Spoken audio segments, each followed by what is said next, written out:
Hi வணக்கம். உங்கள் ஆனந்த கண்மணி.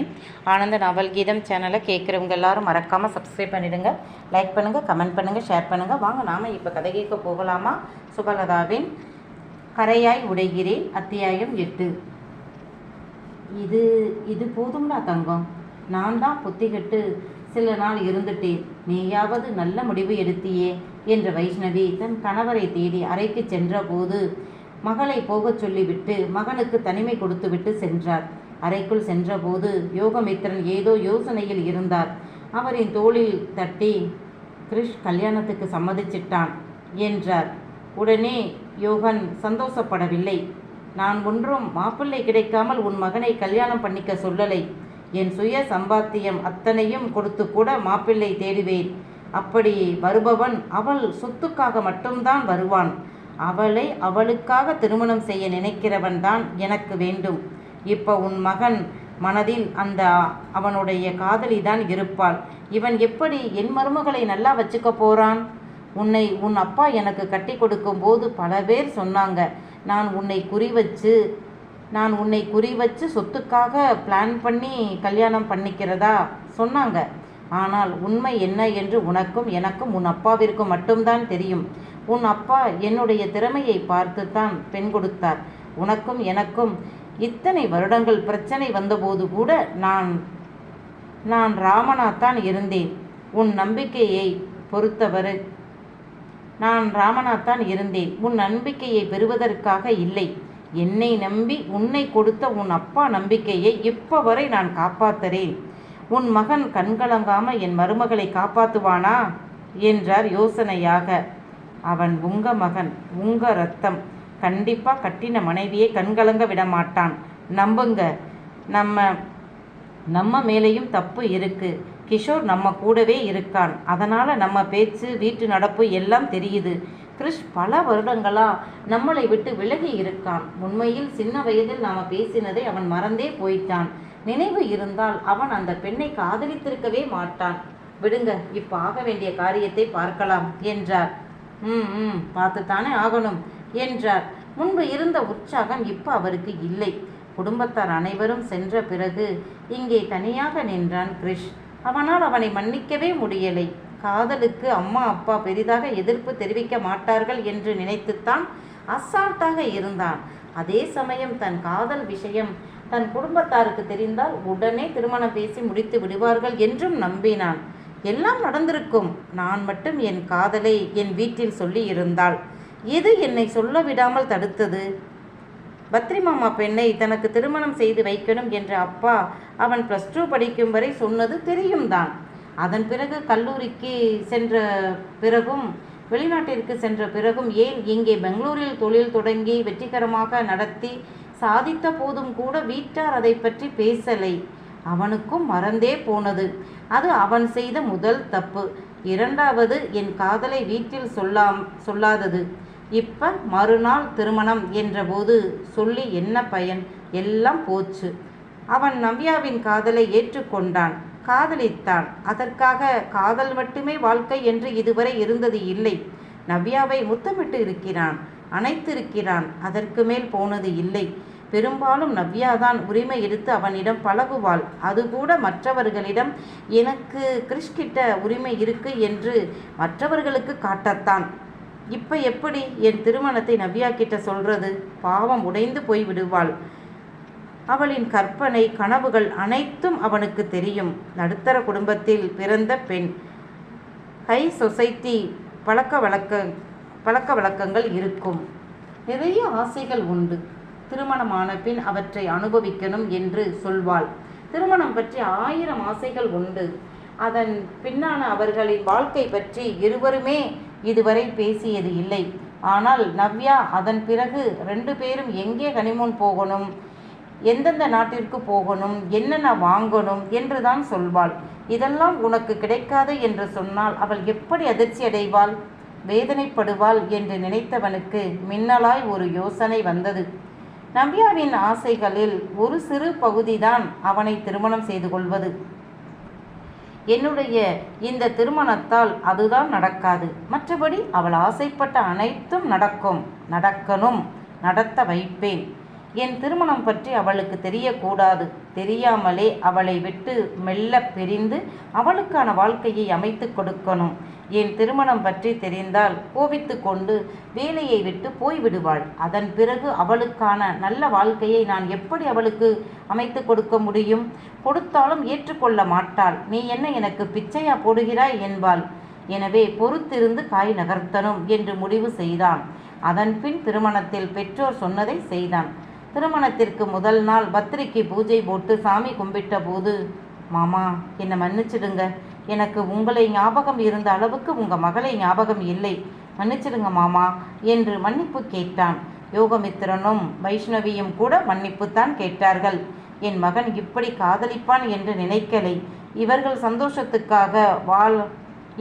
சந்தோஷமாக வாழ நீதான் அருள் புரியணும் என்று நண்பனிடம் வேண்டினார் யோகமித்திரன். பெண் வீட்டார் வந்து ஸ்டார் ஹோட்டலில் தங்கி மறுநாள் கோவிலுக்கு வந்துவிட்டார்கள்.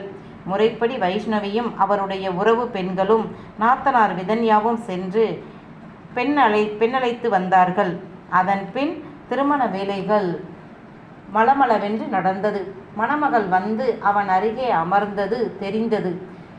இவளை ரொம்ப சின்ன வயதில் 2-3 முறை பார்த்திருக்கிறான். முகம் இப்ப ஞாபகம் இல்லை.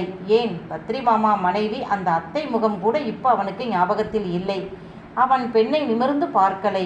அந்த பெண்ணின் தலையும் நிமிரவில்லை. மாங்கல்யம் வைத்து பூஜை செய்த தட்டை விதனியா எடுத்து சென்று பெரியவர்களிடம் ஆசீர்வாதம் வாங்கி வந்து ஐயரிடம் கொடுக்க, ஐயர் தாலி எடுத்து கெட்டிமேளம் என்று சொல்ல கெட்டிமேளம் முழங்க கிறிஸ்டின் கையில் தாலி கொடுக்கப்பட்டது. அதை வாங்கியவன் ஒரு நிமிடம் மனதிற்குள் சாரி நவ்யா என்று அவளிடம் மன்னிப்பு கேட்டவன் திரும்பி தாலியை மணப்பெண் கழுத்தில் கட்ட திரும்பினான். அதே நேரம் இவ்வளவு நேரமாகியும் அவன் தாலி கட்டலை என்றதும் மணப்பெண் நிமிர்ந்து அவனை பார்க்க இருவருக்கும் 1000 வால்ட் மின்சாரம் பாய்ந்த அதிர்ச்சி. ஐயோ, சிடுமூஞ்சி சிங்காரமா என்றால் மெல்லிய குரலில் இயலிசை. ஆமாம், மணப்பெண் இயலிசைதான். அவளை கண்ட நிமிடம் இவளா என்று அதிர்ந்தான் கிரிஷ். இருவரும் அதிர்ந்து நின்றதை பார்த்த ஐயர், போதும், காலம் பூரா ஒருத்தர் பார்க்கத்தான் போறீங்க, இப்ப தாலியை கட்டுங்க மாப்பிள்ளை என்றார் ஐயர். சுதாரித்த கிரிஷ் திரும்பி அப்பாவை ஒரு பார்வை பார்த்தவன் இயலிசை கழுத்தில் 2 முடிச்சு போட 3வது முடிச்சை விதன்யா நன்றியுடன் போட்டாள். இந்த பாக்கியத்தை தனக்கு கொடுத்த அண்ணனுக்கு மனமாற நன்றி சொன்னாள். அட்சதை தூவி பெரியோர்களும் உறவினர்களும் மணமக்களை வாழ்த்தினார்கள். பிறகு அடுத்தடுத்த சடங்குகளை ஐயர் சொல்ல இருவரும் செய்தார்கள். ஆனால் மனதிற்குள் ஒருவரை ஒருவர் திட்டி அர்ச்சனை செய்து கொண்டிருந்தார்கள். எல்லாம் முடிந்து யோகமித்திரன் மணமக்களை அழைத்து கொண்டு அந்த கோவிலின் பின்புறம் உள்ள அந்த பெரிய தெப்பக்குளத்தின் அருகே வந்து அதன் மேல் படிக்கு கீழே உள்ள படியில் நின்று அங்கே வைக்கப்பட்டு இருந்த ஒரு கல்லின் முன் நின்று கும்பிட்டார்கள். அந்த கல்லிற்கு பூமாலை போட்டிருந்தார்கள். இது என்ன புதுசா இருக்கு, இங்கே ஏன் கும்பிடணும் என்று இயலிசை பக்கத்தில் நின்ற சுடரிசையை கேட்க, தெரியலடி, சார் கும்பிடும்போது நீயும் கும்பிட்டால் என்ன என்றாள். இது கிறிஸ்டின் காதில் விழுந்தது. அப்போதுதான் இவளுக்கு இவள் அப்பாவை பற்றி எதுவும் தெரியலை என்று நினைத்து கொண்டான். பிறகு மணமக்கள் அந்த கல்லின் முன் விழுந்து கும்பிட அந்த கல்லில் போட்டிருந்த மாலை கலன்று மணமக்கள் தலையில் விழுந்தது. பரிபூரண ஆசீர்வாதம் உங்க மகனுக்கும் மருமகளுக்கும் கிடைச்சிருக்கு, வேற என்ன வேணும் என்றார் ஐயர். தேவிகா கண்களில் கண்ணீர் நிறைந்தது. யோகமித்திரனும் கண் கலங்கி விட்டார். வைஷ்ணவி மனமாற என் மகனும் மருமகளும் சந்தோஷமா வாழணும் என்று வேண்டிக் கொண்டார். கோவிலை சுற்றி வலம் வந்து சிதறு தேங்காய் உடைத்து மணமக்கள் தனி காரில் ஏறினார்கள். அவர்களுடன் விதன்யாவும் சுடரிசையும் கிஷோர் மனைவி மகனும் ஏறிக்கொண்டார்கள். கார் வீடு நோக்கி சென்றது. பெண் வீட்டார் அவர்கள் வந்த மினி பஸ் போன்ற பெரிய வேனில் ஏறி மணமக்கள் சென்ற காரை பின்தொடர்ந்தார்கள். அந்த பெரிய மாளிகையின் முன் வந்து நின்றது கார். காரில் வரும்போது விதன்யாவும் கீதாவும் தான் பேசிக்கொண்டு வந்தார்கள். இயலிசைக்கு வாய் துருதுருவென்று இருந்தது. ஆனால் பக்கத்தில் சிடுமூஞ்சி இருக்கும்போது என்ன பேசுறது என்று புரியாமல் அவர்கள் கேட்டதற்கு தலையை ஆட்டி வைத்தாள். சுடரிசை வாயை திறக்கவே இல்லை. கீதா கூட, இயல் கல்யாண பொண்ணு புதுசா பேச வெக்கப்படுறா, நீ ஏன் பேச மாட்டேங்கிறாய் என்றாள். சுடரிசை தன்னை எறியாமல் கிறிஷை பார்க்க, ஓ, உன் பாஸ் இருக்கிறதால பேசலையா? அதெல்லாம் ஆஃபீஸில் தான் இவர் உன் பாஸ், இங்கே வீட்டில் உன் அண்ணன் விதன்யா மாதிரி தான் நீயும் எங்களுக்கு என்றாள் கீதா. கிறிஷிற்கு ஆச்சரியமாக இருந்தது. கீதா பெரும் கோடீஸ்வரரின் ஒற்றை பெண் வாரிசு, கொஞ்சம் அலட்டலும் கர்வமுமான பெண்தான். ஆனால் இப்போ சுடரிசை கூட இவ்வளவு இயல்பா பேசி பழக என்ன காரணம்? அண்ணனாத்தான் இருப்பான், பரவாயில்லையே. என்னதான் அண்ணன் சொன்னாலும் அதை மனமாற ஏற்றுக்கொள்வது நல்ல விஷயம்தானே. இதுவரை அவன் பத்ரி மாமா பெண் என்பதை தாண்டி மணமகளை பற்றி அவன் யோசிக்கவே இல்லை. தாலி கட்டும்போது இயலிசையை பார்த்ததும் இவளா என்றுதான் இருந்தது. அப்பா, இவளை என் ஆஃபீஸில் வேலைக்கு சேர்த்த காரணம் இப்பத்தான் அவனுக்கு புரிந்தது. அதன் பிறகுதான் அவள் நடுத்தர குடும்பத்து பெண், இவளை என் வீட்டார் ஏற்றுக்கொண்டது பெரிய விஷயமே இல்லை. ஆனால் அண்ணி ஏற்றுக்கொண்டது தான் ஆச்சரியமாக இருந்தது. காரை விட்டு மணமக்கள் இறங்கி 10 கார்கள் நிற்கும் அளவு இருந்த அந்த பெரிய போர்ட்டிகோவில் நிற்க, விதன்யா கையில் ஒரு வெள்ளி குடத்தின் மேல் குத்து விளக்கின் முகப்பில் 5 முகங்கள் ஏற்றப்பட்ட தீபம் எரிய அதை வைத்து பொண்ணு மாப்பிள்ளைக்கு ஆரத்தி சுற்றினாள். அடுத்து வெள்ளித்தட்டில் 7 வெள்ளி கார்த்திகை தீபங்கள் உள்ளதை வைஷ்ணவியின் உறவு பெண் ஒருத்தியும், இன்னொரு வெள்ளித்தட்டில் மணமக்களின் பெயர்களும், அதன் நடுவே தாமரை போன்ற இதழ்களின் நடுவே எரிந்த ஒற்றை மெழுகுவர்த்தியும், இன்னொரு வெள்ளிக்குடத்தின் மேல் தேங்காய் வைத்து வெள்ளிக்குடத்தின் மேல் அழகான மணி வேலைப்பாடு கொண்ட வலை பின்னல் தொங்க அதை யாழிசை சுற்றினாள். அதை கண்ட வசந்தா கூட வாயை பிளந்தார். இவ்வளவு பெரிய கோடீஸ்வரர்கள் தன் பெண்ணை கூப்பிட்டு ஆரத்தி சுற்றச் சொன்னது அவருக்கு பெருமையாக இருந்தது. வேனில் இருந்து இறங்கிய தேவிகாவின் உறவுகள் வாயை பிளந்தார்கள். பத்ரியின் உறவுகளும் வந்திருந்தார்கள். யோகமித்திரன் முறைப்படி பத்ரியின் அண்ணன்கள், அக்கா, தங்கை வீட்டாரையும் தேவிகாவுடன் சென்று அழைத்தார். முன்பு போல என்றால் வரமாட்டேன் என்பார்கள். முதல் சில மாதங்கள் தேவிகா கஷ்டப்பட்டார். அதன் பிறகு சொந்த வீடு வாங்கி அவளும் வேலைக்கு போய் ஓரளவு நன்றாக இருந்ததால் பத்ரியின் குடும்பத்தார் நல்லது கெட்டதற்கு தேவிகாவை அழைத்தார்கள். தேவிகாவும் குற்றம் பார்த்தால் சுற்றம் இல்லை, எனவே யாரையும் ஒதுக்காமல் நல்லது கெட்டதுக்கு போய் வந்தார். அதனால் இப்போது மகளுக்கு திருமணம் என்றதும், அதுவும் மிகப்பெரிய கோடீஸ்வரர்கள் என்றதும், என்னதான் நடக்குது என்று பார்க்கவே வந்துவிட்டார்கள் முதல் ஆளாக. இது வழக்கம்தான். கஷ்டப்படும் போது வரமாட்டார்கள். நன்றாக இருக்கிறோம் என்று தெரிந்தால் போதும், வந்து ஒட்டிக்கொள்வார்கள். அப்படித்தான் பத்ரியின் அண்ணன், அக்கா, தங்கை வந்தார்கள். அவர்களும் கூட இவ்வளவு பெரிய பணக்கார குடும்பத்தை எதிர்பார்க்கவில்லை.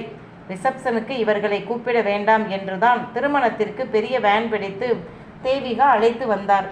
கடைசியா விதன்யா ஆரத்தி சுற்றி திருஷ்டி கழிக்க கிஷோர் தம்பியிடம் ஒரு நகை பெட்டியை கொடுத்து விதன்யா கிட்ட கொடுக்க சொன்னான். கிருஷும் கொடுத்தான். தேவிகா விதன்யாவிடம் ஒரு தங்க நெக்லஸ் பெட்டியை கொடுத்தார். அதே மாதிரி கீதா ஆரத்தி எடுத்த பெண்களுக்கு ஒரே மாதிரி தங்கச் செயின் போட்டாள். யாழிசைக்கும் போட்டாள். அதை பார்த்த வசந்தாவிற்கு மனம் பூரித்து போனது. யாழிசை திருமணத்திற்கு நகை இல்லாமல் தானே நிற்குது.